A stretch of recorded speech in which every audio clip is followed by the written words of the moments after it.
All right. Hello. Good evening. It is a little after 8 o'clock on Tuesday, June 14th. My name is Nika Smith, and I am here hosting this next iteration of the BlackProGen Google Plus Hangout series. Tonight, joining us from the sunny state of Virginia, as I'm not sure if it's actually sunny there right now. Um, is Shelley Murphy, Dr. Shelley Murphy. I almost wanted to say Reverend Dr. Shelley Murphy, but No reverend. No reverend. Although she we is. we might get a testimony tonight, though. We might.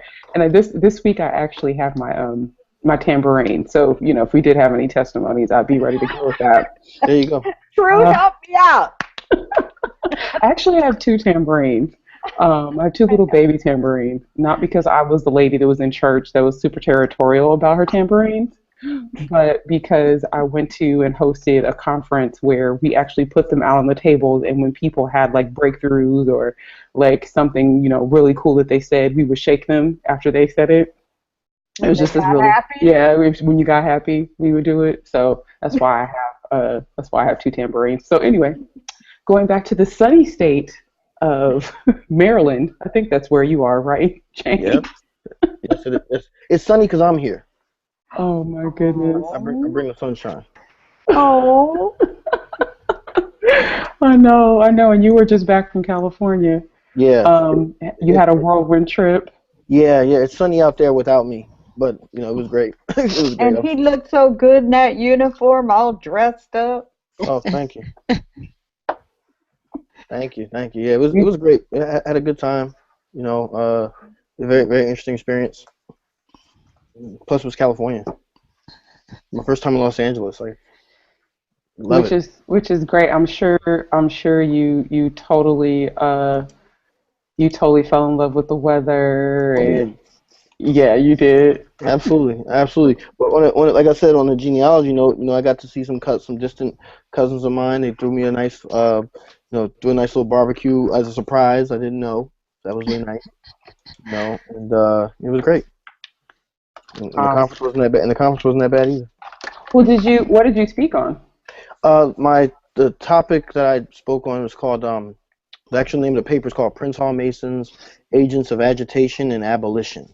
Ooh, he said he used the word agents. Can you give us a little bit, just a tiny, no problem, 15 seconds? True. No problem. From Kentucky.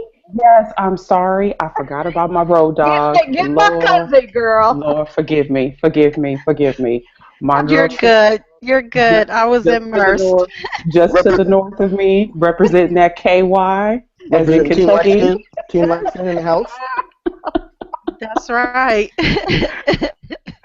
Oh my goodness. I got your back, Nika. Don't worry, honey. I know. Today it's been, to quote my newly deceased grandmother, it has been a time in the land. Yes.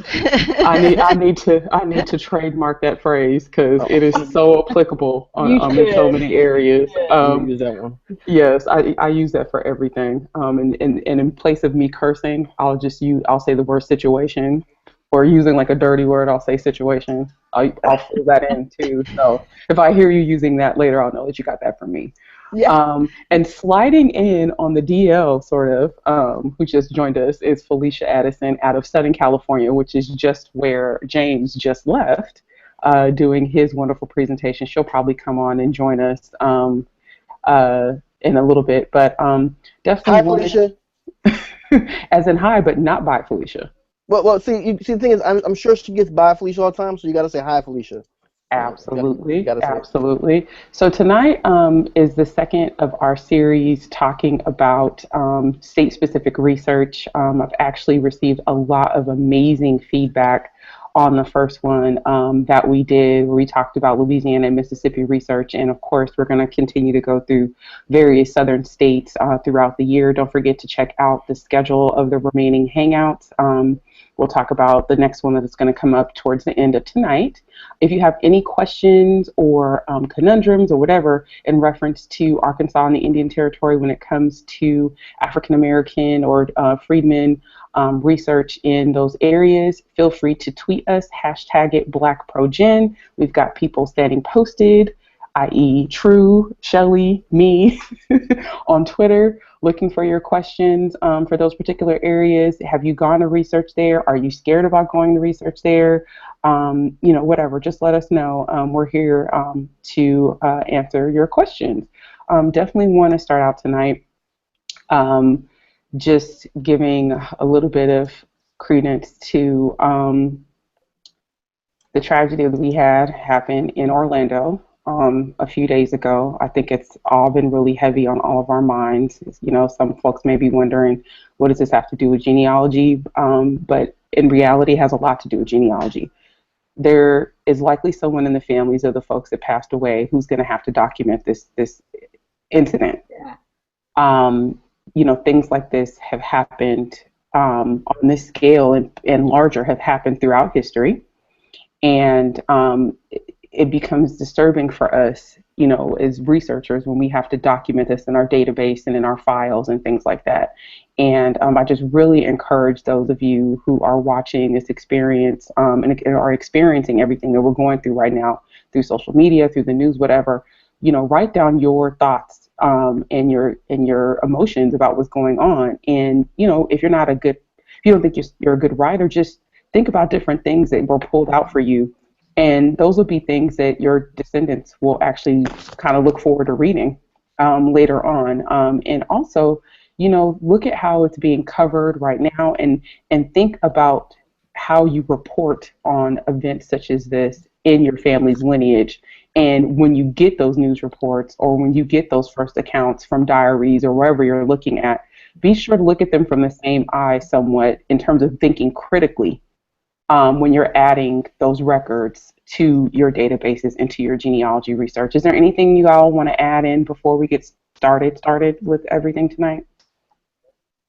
Well, I'm having a problem with all the emphasis that the fact that they keep saying the gay club, even though I know it's a gay club, know the area, whatever. We had 49, 50, whichever one it is, human people, men and women, boys and girls that were shot. The gay has nothing to do with it unless they are targeting them just as because of their sexuality or whatever it is. But, we had a gun that killed these people. And again, just like you said, this is something else that's going to come down in several family lines to be able to understand, what happened, to be able to tell that story. It's a tragedy. But I think the emphasis with the media is just, it's crazy. And, the other night I had to just turn it off because it makes you upset, and they keep not glamorizing, but highlighting the point about the people that were killed were gay or lesbian. We had 50 humans killed, Americans killed, in Orlando, Land of Mickey. It could have been any town USA, but it happened here. And, I got to get past the guns, so I'm on board with everybody about the guns, assault rifle in the hands of somebody. That's sick. We can't control everything. But I just think it's a sincere, not sincere, but a horrific tragedy that is another one in the books that we're going to have to deal with something with this gun control. Just something. I mean, it's just so simple. Just, you got to have a check, and I don't know why people don't see that. No one's trying to take anybody's right. I want my right to bear arms, and I'll look over there and see if my arm is there. But I'm saying I got the right to do that, but that don't mean I'm going to go kill somebody because I'm mad because of who they love, like, or want to get in bed with. So I'm done. Well, if I could say something on that, just real briefly, to counterpoint what Shelley said or piggyback on it, I don't like the idea that such an emphasis was placed on him being a Muslim or whatever the case may be, because just as you said as well, you got human beings that were killed, and you have millions and millions and millions of Muslims last time I checked, half of all Muslims in the Western Hemisphere are actually of African descent. You know what I mean? So, we were, our ancestors, to bring it back to genealogy, we were the first Muslims in the Western Hemisphere in terms of African Muslims. So, I understand the political and all that stuff. I work at the State Department, for those who don't know. So, I see this stuff every day. And the thing that I always go back to is you can't look at Al Qaeda or ISIS or any of that other stuff or any of that nonsense and frame that around a whole group of people just because of their religion or, like you said, sexual orientation or whatever the case may be. Because at the end of the day, say what you want to say. A week and a half ago, everybody was crying over one of the most famous Muslim men in the entire world passing. You had people of the Islamic faith, like Malcolm X, who changed this country for the better and elevated it and took the conversation to another level. And unless we forget those many ancestors, many of whom names we don't know, who built this country and were followers of the Islamic faith. So, just because you have some idiot out there who does something stupid, or even if you have a bunch of idiots overseas or whatever the case may be, I think that tolerance is the key because, I think that to finish off, I quote something that Minister Farrakhan said that I always love. He said, if you put Moses, Jesus, Muhammad, Buddha, all of those different figures and people on a stage together, they'll be kissing and hugging. We're the ones with the problem. That's right. We're the ones on the argument, so I just leave it with that. So, yeah.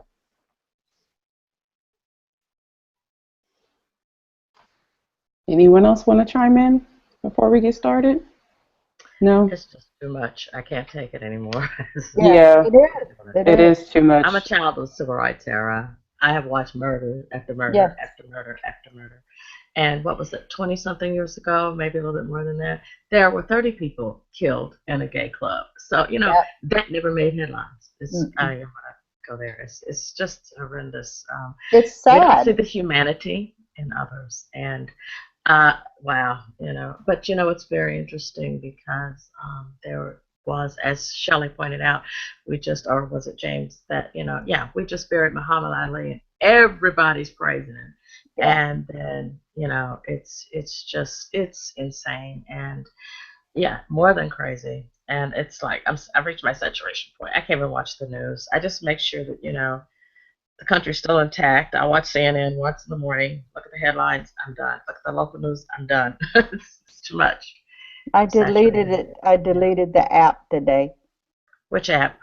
CNN. Oh, yeah, I understand that. It was a how do I type comments? I can't type anything. But anyway, it's all right.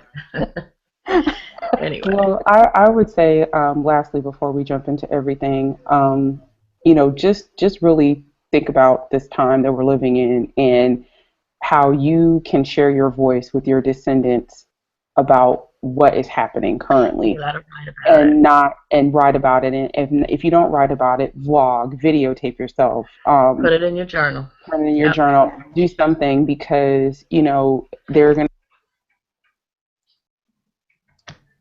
going to be grandchildren that you may have or family members who may want to hear about our experience living through this, just as they would want to hear about September 11th or Katrina. Hurricane Katrina or, a number of different things. I think we often minimize our experience that we go through right now, and we don't think about the value that has for later generations because we're spending so much time on the past.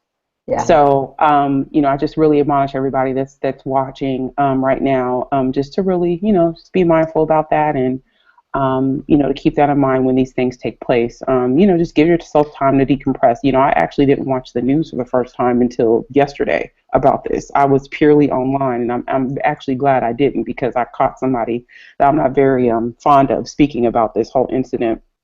But nonetheless, the topic for tonight is Arkansas. Dun, dun, dun. I have to give that music because one of my genealogy mentors is a Arkansan. You see, I can't even say it because Louisiana is just so much better. I only said that for her because I know she's watching. Because she always jokes. She she always jokes that that all roads lead to Arkansas. That's her thing in genealogy. She says all roads lead to Arkansas, and I'm like, no, they don't. They lead to Louisiana. And so that's been our fight literally for like almost like I kid you not, like almost 10 years. And so so that's why I joke about Arkansas the way that I do. But definitely there are a couple of us. I know definitely me, Miss Angela, I believe Felicia, who research in Arkansas and the Indian Territory. And these are two very hot areas. The reason why they're combined together, of course, is because we're talking about geography. Indian Territory, or what was the Indian Territory, borders the western part of Arkansas, and there's a lot of overlap with Indian Territory records and or people in western Arkansas. It also you could also say the same would be for southeast Kansas as well, because a lot of those people migrated up into that area as well. So considering that you know, that whole Cherokee princess, Native American princess, high cheekbones, long hair, you know. You know, I call the classic hallmarks of having a Native American person in your family are typically isolated to whether or not your family has lineage tied to what's considered the Indian Territory or Northeast Oklahoma. This is definitely a appropriate hangout for us to have. So just to go over some history quickly, Ms. Angela, did you want to talk about the state of Arkansas? Just briefly. We won't go Sure. into a whole lot. Sure. Can you hear me clearly? Yeah, we can. Okay. The state of Arkansas was founded in 1836. It was part of that whole landmass that was once upon a time part of the Louisiana Purchase. As my friend Jari Honoré would say, y'all part of the purchase. Well, anyway, it is the old Arkansas Territory, and again, it was admitted to the Union in 1836. The capital of the state, of course, being Little Rock, and we have our own history and stories of tragedy as well, from the attacks upon African Americans in 1919, other similar stories along the Mississippi Delta. The state itself, I think I would sort of divide it into sort of two sort of mindsets or subcultures. You do have the Delta culture, which is along the Mississippi border, along the eastern part of the state, which does border on the Mississippi River. And yeah, it's sort of it's the land of the blues. And if you've ever been there, you'll understand why. But it's also a hauntingly beautiful part of the state. Um, in addition to that, of course, when you sort of cross over and get out of central Arkansas and head west, once you get past Ozark, Arkansas, you're really sort of entering what we would call the northwest part of the state. And of course, Fort Smith being the largest city, second largest city behind the state capital, Little Rock. That has an amazing history, which was part of westward expansion. You had the Oklahoma land rush. People came through Fort Smith, even as early as the 1830s, with the forced migration of the tribes to the west between Van Buren and Fort Smith, Arkansas, both sort of sister cities on the banks of the Arkansas River. The Trail of Tears went through both of them. One of the Indian agents of the Cherokee Nation was John Drennan, one of my actually ancestral slaveholders. And of course, Fort Smith, Judge Parker, the hanging judge, Indian Territory, U.S. Deputy Marshals. Fascinating history. Again, it being part of the Western expansion, it's one of those things that, you know, yeah, we have that frontier history, Bass Reeves, Ike Rogers, and others that are part of that movement and part of that development. The territory, the treaties that freed the slaves who went west with the tribes. And I don't mean sort of, hi, we're going to take you in and protect you from the bad guys. No, these were, hey, carry the luggage, we're going west. And the enslavement of the five civilized tribes, of course. Civil War was fought also in Indian Territory, particularly Cabin Creek, Honey Springs, Cherokee Nation. And all five of the tribes that went west were Southerners. They signed a treaty at the beginning of the Civil War with the South, fought for the South. There were only three regiments that formed that. Well, actually, technically one, the fourth, technically four. The fourth one really did not organize or see action, but the first, second, and third Home Guards were Union troops. The remaining 25 plus Native American regiments formed in the Civil War were all Confederates. Many ancestors were taken south to Texas to sort of get them away from abolitionists and the concept of freedom during the war. So many tried to get back by 1866 to be able to establish their citizenship in the only land they knew as home. Lots of records, a tremendous amount of records. Most people think the Dawes Rolls. That's only a fraction, and a small fraction of the records that come out of the territory. Rich information. Again, Little Rock, its amazing history.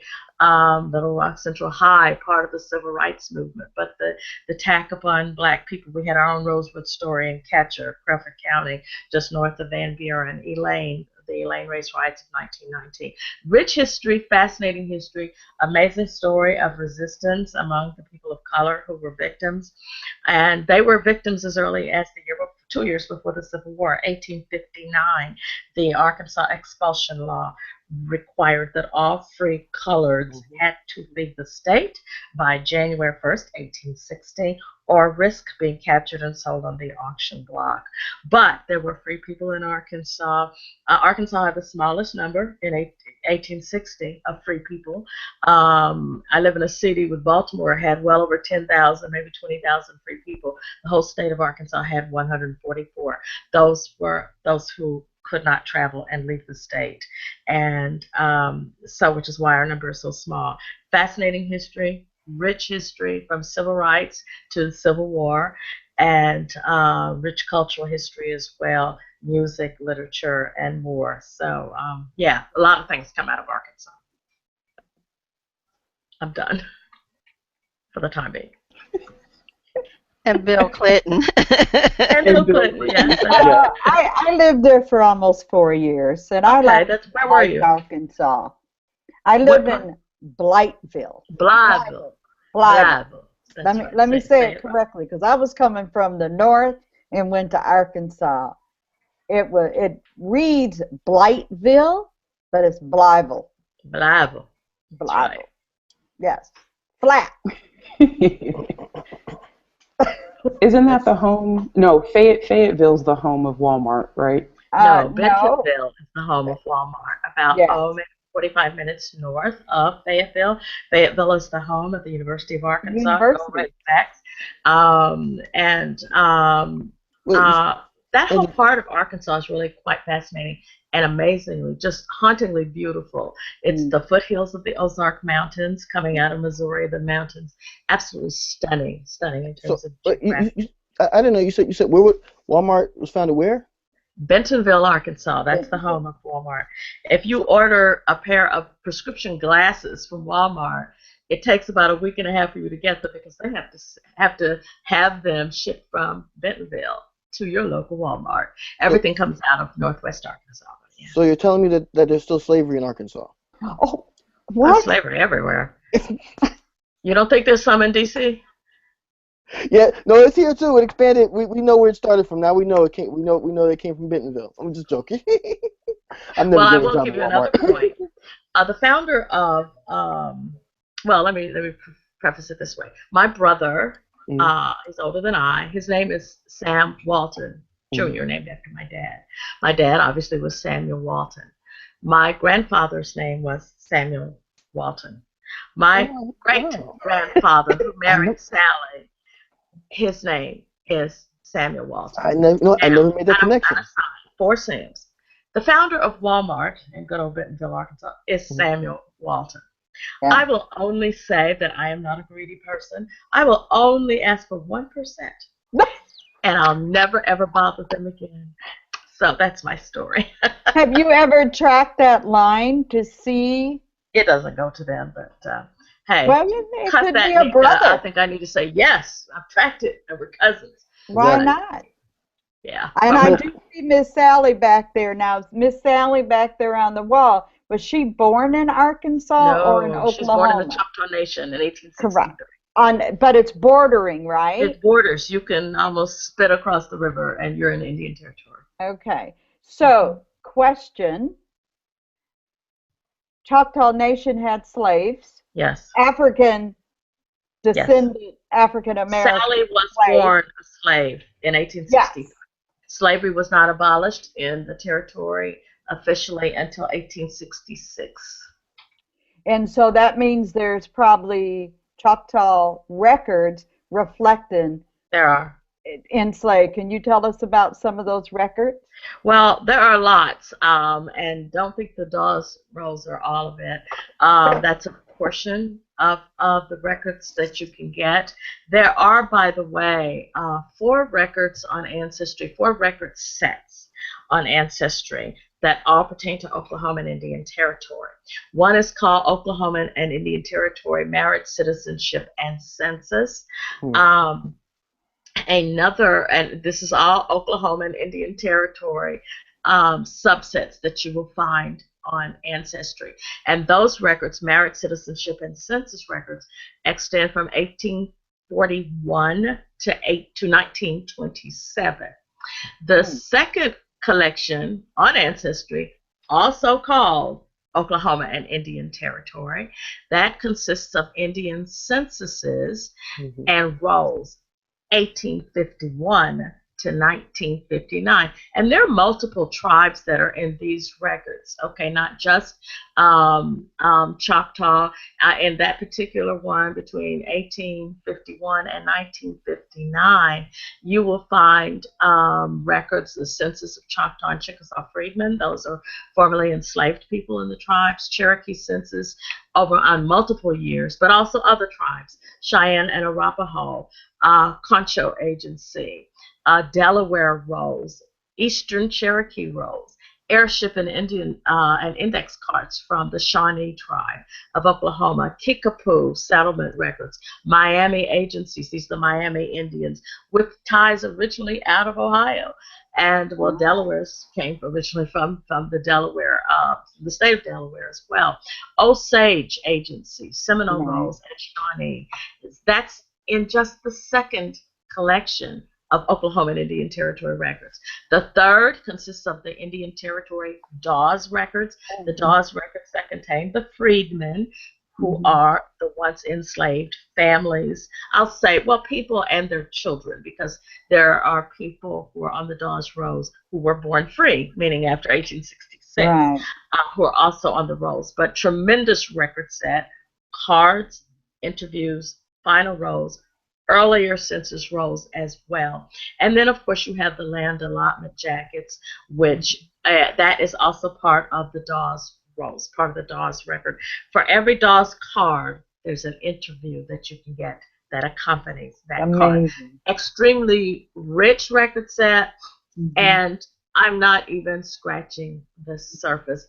It's a presentation in and of itself. It's an entire lecture, and wonderful records. I need you to clarify, especially for listeners, because years ago you actually explained this to me. Now, we got pretty much to the state of Oklahoma as we know it now. Correct. And when you speak of Indian Territory, can you clarify what that is in the state of Oklahoma?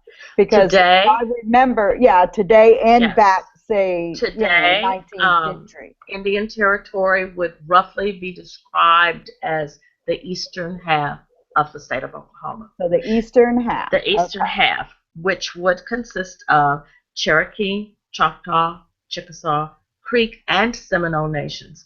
In addition, in the far